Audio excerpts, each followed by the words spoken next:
ET upgrades. Here's what we have so far. So I've hooked in a power source, which may or may not actually work for quite a while. This is another circuit breaker. Turn it on, and we should have power here, which we do. Excellent. So we have our controller here, and that will turn that. So I got to put the new face on ET.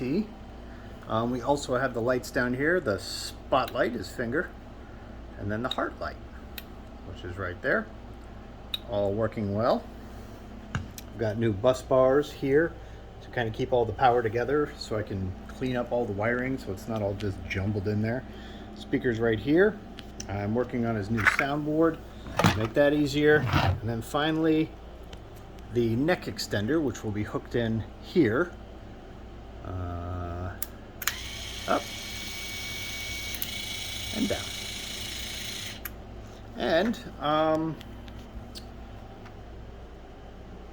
the lighter weight neck bit here, because the other one was about 6 pounds. This one's only about 3 pounds. It's a projector holder for hanging a projector from a ceiling, and it works pretty good because it can also extend up and down. So that will be the next bit of the project. And then, instead of a bicycle, which won't be allowed in the cons, here is what I'm planning on doing. Attaching it to the stroller right on top there. And tons of storage in there. So hopefully this will work. Now it's time to clean up wiring and put all this stuff together. Adios.